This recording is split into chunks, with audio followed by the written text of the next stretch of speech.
Hello everyone, welcome to Learner Bee Extra. I am Shivani Chauhan. इस video में हम लोग देखेंगे क्लास 9th साइंस की बुक का चैप्टर 3 एटम्स एंड मॉलिक्यूल्स। तो देखिए एटम्स क्या होते हैं और एटम्स से मिलकर के ही मॉलिक्यूल्स बनते हैं। सब कुछ हम इसमें अच्छे से देखेंगे। तो जो ancient Indian and Greek philosophers थे ना, फिलोसोफर्स होते हैं ऐसे लोग जो काफ़ी ज़्यादा सोचते हैं चीज़ों के बारे में, सोच करके चीज़ों के बारे में पता लगाते हैं कि कोई चीज़ कैसे हुई होगी। तो एंशियंट मतलब पुराने समय के जो इंडिया के और ग्रीस के जो फिलोसोफर्स थे वो ये सोचते थे कि about the unknown and unseen form of matter, की जो चीज़ हमें दिखती नहीं है, मैटर के अंदर भी तो जो चीज़ हमें दिख रही है, ठीक है, आपके हाथ में फिलहाल क्या है, फ़ोन हो सकता है, लैपटॉप हो सकता है, लैपटॉप के अंदर क्या है, ये बहुत सारी चीज़ों से मिलकर के बना है। आपके अंदर क्या है, आपकी स्किन में क्या है, सबके अंदर एटम्स होते हैं, ठीक है। तो idea of divisibility of matter was considered long back in India around 500 before Christ. लगभग आप समझ लीजिए आज से कई हज़ारों साल पहले हमारे देश में, इंडिया में ये समझ लिया गया था कि जो मैटर है ना, मैटर क्या होती है, आपके आसपास आपको जो भी कुछ दिख रहा है, जो भी दिख रहा है आपको, वो एक मैटर है। मैटर बहुत ही छोटे छोटे पार्टिकल्स जिसको एटम बोलते हैं ना, उससे मिलकर बना होता है। एंशियंट इंडियन फिलोसोफर महर्षि कन्नड़, ठीक है, महर्षि कन्नड़ जो थे, postulated that if we go on dividing matter, matter को हिंदी में पदार्थ बोलते थे, अगर हम पदार्थ को तोड़ते जाएंगे तो हम लोग एक ऐसे छोटे पार्टिकल पर पहुंचेंगे जिसको फर्दर ब्रेक करना मुश्किल हो जाएगा। Ultimately a stage will come when we shall come across the smallest particle beyond which further division will not be possible. अगर हम लोग तोड़ते जाएंगे, मैटर को तोड़ते जाएंगे, छोटे पार्ट में डिवाइड करते जाएंगे, तो एक स्टेज ऐसी आएगी कि उसको फर्दर आगे हम डिवाइड नहीं कर पाएंगे।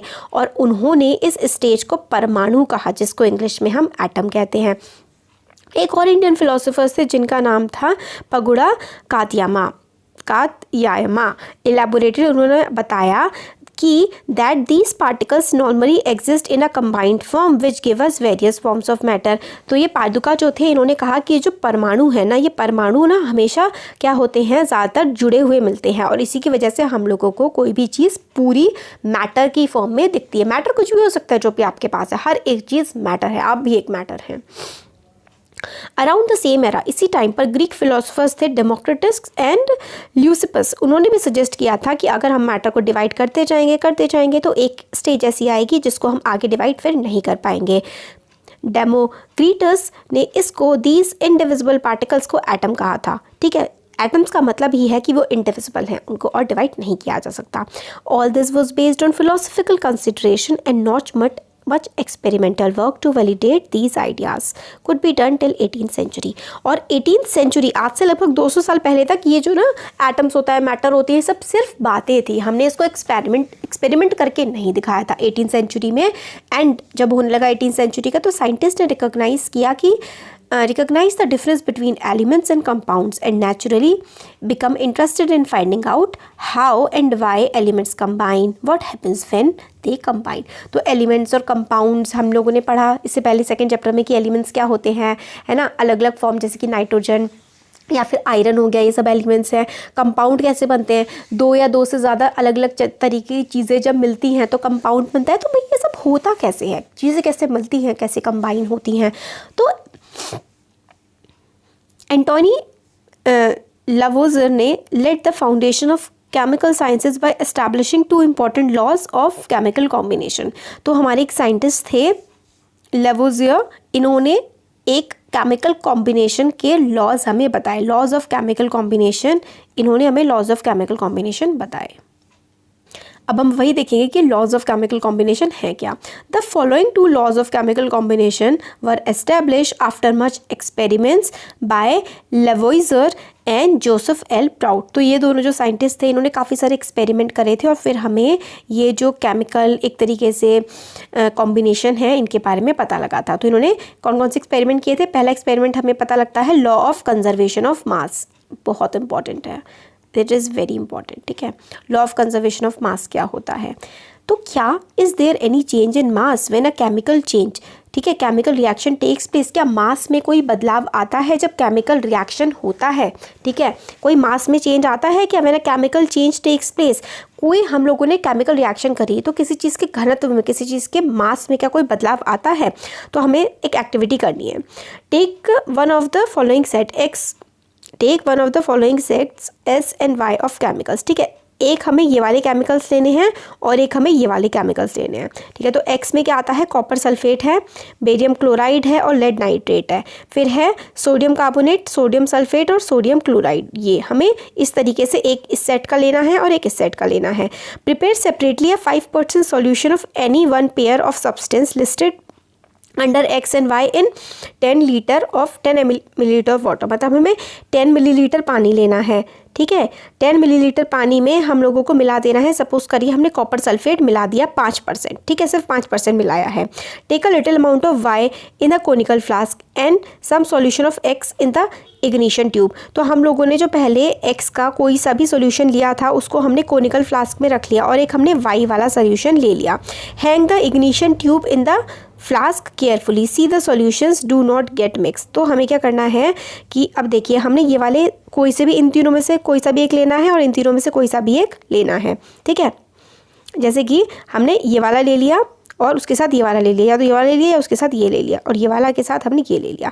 हमने क्या किया, एक्स जो वाई वाला था ना उसको हमने इस बड़े वाले फ्लास्क में ले लिया, वाई वाले को हम लोगों ने इस बड़े फ्लास्क में ले लिया, और एक छोटी सी टेस्ट ट्यूब ने हमें एक्स वाला सॉल्यूशन ले लिया। ठीक है, और हमने क्या किया, एक ऊपर से कॉर्क लगा दी, उसको बंद कर दिया, और एक इस ये जो टेस्ट ट्यूब थी ना इसको बंद करके एक थ्रेड सी हमने इसमें लटका दी है।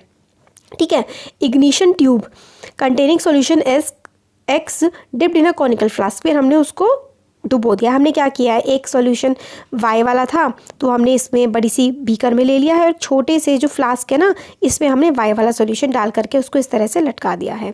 Way the flask with this component carefully, फिर हम उसको मेजर करना है कि कितना उसका वेट है। Now tilt the swirl the flask so that the solution X and Y get mixed, फिर उसके बाद हमें एक्स और वाई को क्या कर देना है, मिक्स कर देना है। फिर दोबारा से इसका वेट मेजर करना है। What happens in the reaction, तो क्या कोई रिएक्शन में जब रिएक्शन हुआ एक्स और वाई जब मिले तो उनके मिलने के बाद क्या वेट में उनके कोई चेंज आया है। Why we put a cork, और हम लोगों ने जो ऊपर ये ढक्कन सा लगाया था इसको बंद करने के लिए, ये ढक्कन हमने क्यों लगाया था, है ना। और क्या मास जो है फ्लास्क का उसमें कोई चेंज आया है, तो यही चीज़ हमें देखनी है।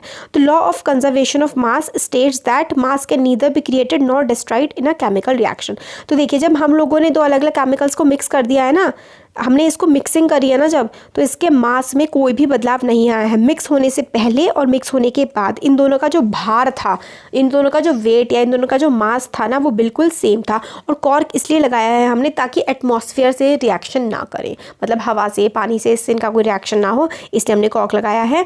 और ये जो फर्स्ट लॉ है ना हमारा, first law of conservation of मास जो है, पहला लॉ ऑफ केमिकल कॉम्बिनेशन है लॉ ऑफ कंजर्वेशन ऑफ मास। ठीक है, law of conservation of mass क्या कहता है, ये कहता है law of conservation of mass states that mass can neither be created nor destroyed in a chemical reaction. तो किसी केमिकल रिएक्शन जब हो रही होती है ना तो mass can neither be created, mass ना ही क्रिएट होता है और ना ही डिस्ट्रॉय होता है किसी केमिकल रिएक्शन में।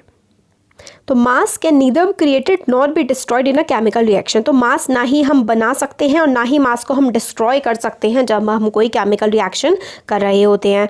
दूसरा लॉ है लॉ ऑफ कांस्टेंट प्रपोर्शन। तो मास ऑफ कि मतलब मास बदलता नहीं है केमिकल रिएक्शन से पहले या उसके बाद, ये था एक तो, और एक है लॉ ऑफ कांस्टेंट प्रपोर्शन। ये क्या कहता है, लेवोइजियर अलॉन्ग विद लेवोइजियर और उसके अलावा बाकी कुछ और साइंटिस्ट ने ये नोट किया that many compounds were composed of 2 or more elements and each such compound had the same elements in the same proportion irrespective of where the compound come from or who prepared it. इसका ये मतलब है कि एक जो compound होता है, हम लोगों ने पिछले चैप्टर में सेकेंड चैप्टर जो था उसमें हमने देखा था कि कंपाउंड जो है एक से एक मतलब 2 या 2 से ज़्यादा चीज़ों से मिल करके बना होता है। मगर जैसे कि H2O है, ठीक है, तो वाटर और ऑक्सीजन का जो मास है ना, इनका जो प्रपोर्शन है, मास का तो हमने पहले देख लिया, इनका जो प्रपोर्शन है वो नहीं बदलेगा। जैसे एग्जांपल के लिए in a compound such as water, water एक कंपाउंड है, क्योंकि कंपाउंड क्यों है, क्योंकि उसमें एक हाइड्रोजन है और एक ऑक्सीजन, मतलब 2 अलग अलग चीज़ें उसमें प्रेजेंट है। तो the ratio of mass of hydrogen to the mass of oxygen is always 1:8। तो वाटर का फॉर्मूला होता है H2O, और इसका जो मास रेशियो है ना मासेस का, जैसे कि हाइड्रोजन और ऑक्सीजन, इसका जो रेशियो है वो हमेशा 1:8, हमेशा ही 1:8 रहेगा। What ever the source of water, water आप कहीं से भी ले लो, मगर हाइड्रोजन और ऑक्सीजन का जो रेशियो है ना वो हमेशा यही रहेगा इनके मासेस का। 10 if 9 gram of water is decompose, अगर हम 9 ग्राम वाटर को डिकम्पोज करें 1 ग्राम ऑफ हाइड्रोजन के साथ and 8 gram of oxygen are always obtained. ठीक है, अगर हम 9 ग्राम वाटर को डिकम्पोज करें ना, 9 ग्राम वाटर को हम तोड़ें तो 1 ग्राम तो हमें हाइड्रोजन मिलेगा और 8 ग्राम हमेशा हमें ऑक्सीजन मिलेगी। तो हमेशा हमारा प्रपोर्शन कैसा होगा वाटर का, 1:8 प्रपोर्शन में हमेशा हमें वाटर मिलेगा। Similarly in ammonia nitrogen and hydrogen are always present in the ratio 14:3। तो अमोनिया जो होता है जिसका फॉर्मूला NH3 होता है, तो नाइट्रोजन हमेशा किस रेशियो में रहता है, ये 14:3 में हमेशा ये रहता है। तो इससे हमें समझ में आता है this led to the law of constant proportion which is also known as the law of definite proportion.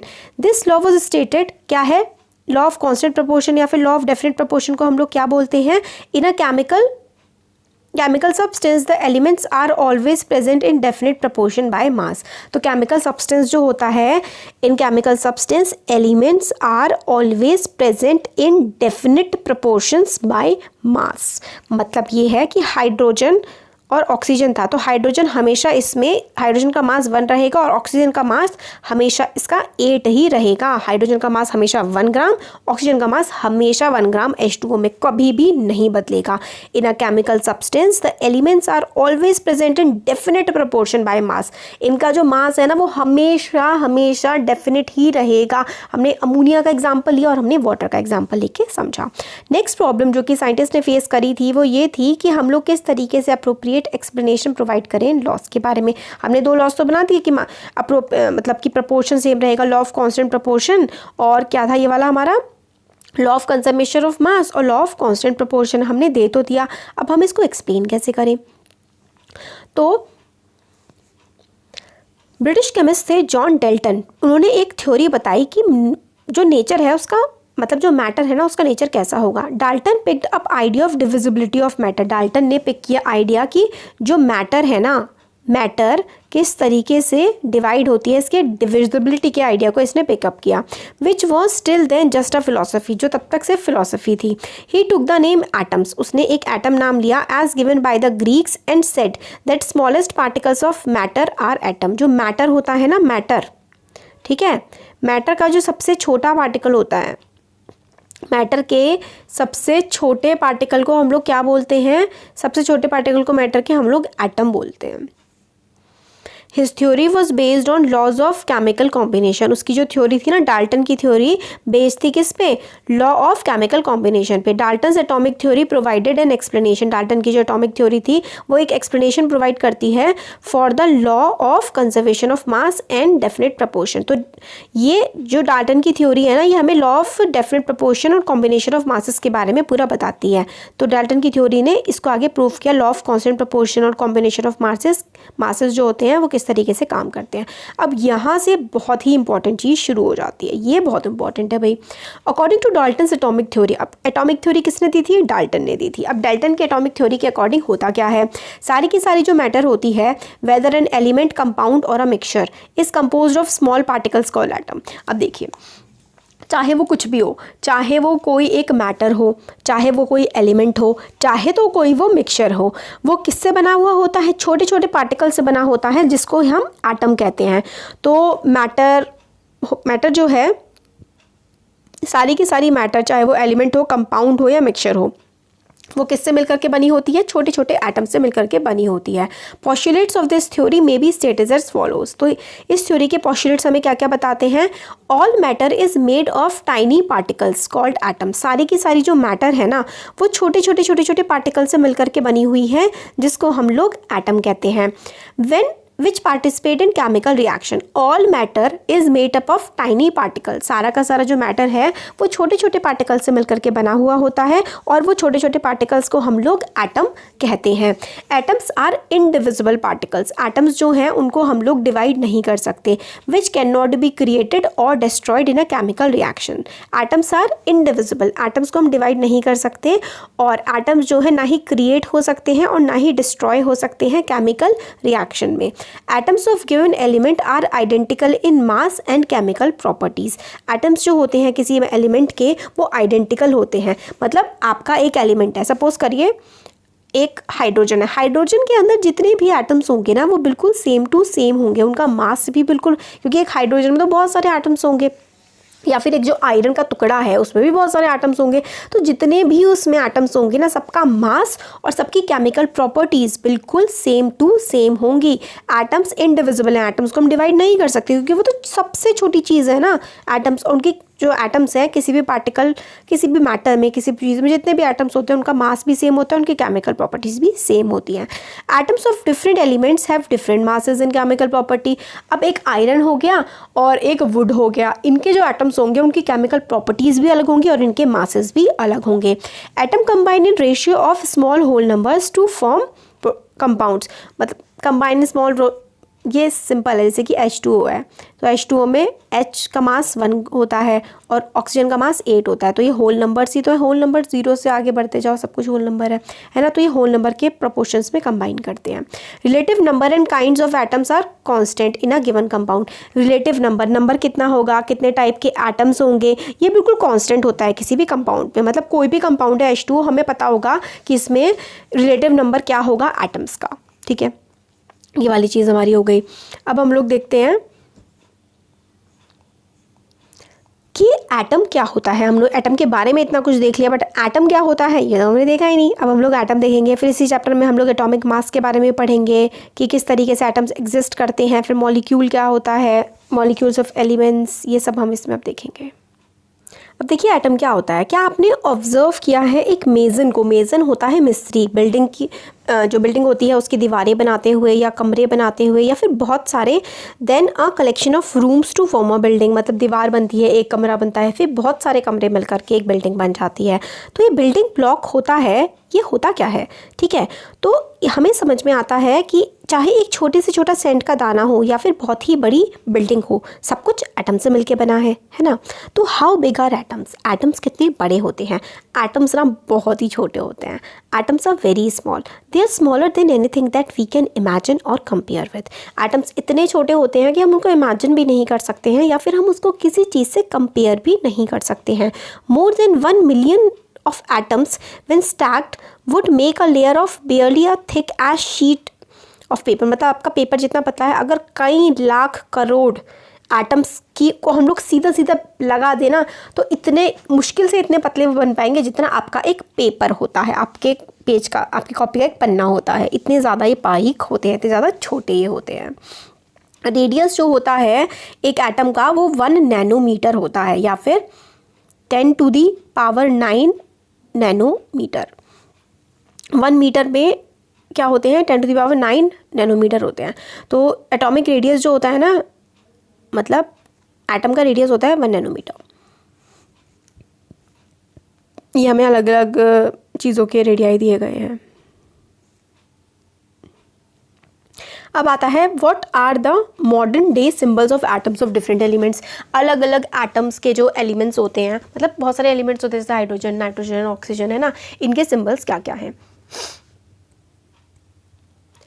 Dalton पहले साइंटिस्ट थे जिन्होंने सिंबल्स को इस्तेमाल किया था हर चीज़ को डिनोट करने के लिए। When he used a symbol for an element he also meant a definite quantity of that element. तो मतलब उन्होंने जब सिंबल यूज़ किया था ना तो उन्होंने एक क्वांटिटी भी डिफाइन कर दी थी। That is 1 atom of that element, कि मतलब ऐसे करके बनाया है तो इसका मतलब है ये एक एटम है हाइड्रोजन का, है ना, ऐसे करके कि एक एटम है ये एक, और ये हो गया तो 2, ऐसे हो गए तो 3, ऐसे हो गए तो 4, इस तरीके से कि एक एटम हाइड्रोजन का ये सिंबल है। तो उन्होंने अलग अलग सिंबल्स के हिसाब से चीज़ें बनाई। कार्बन का उन्होंने ऐसा सिंबल बनाया, ऑक्सीजन का ऐसा, अलग अलग उन्होंने सिंबल बनाए थे अलग अलग चीज़ों के लिए, ठीक है। अब जो है वो अलग तरीके के सिंबल यूज़ होते हैं। In the beginning the names of elements were derived from the names of the place where they were found for the first time. तो स्टार्टिंग में जो एलिमेंट्स जहाँ पर जिस जगह पर सबसे पहले मिलता था और वही उस एटम को नाम उसका दे दिया जाता था। For example the name of copper was taken from Cyprus. तो जो कॉपर है ना, कॉपर का नाम हमें साइप्रस से मिलता है।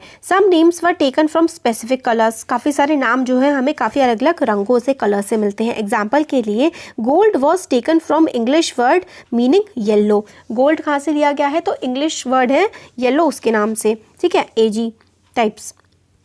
नाउ डेज IUPAC, आजकल हम लोग कहाँ से लेते हैं एलिमेंट्स के नाम, international union of pure and applied chemistry, IUPAC से हमारी चीज़ों के नाम डिराइव होते हैं। ये एक इंटरनेशनल साइंटिफिक ऑर्गेनाइजेशन है जो अप्रूव करती है नाम एलिमेंट्स के, उनके सिंबल और उनकी यूनिट क्या होगी।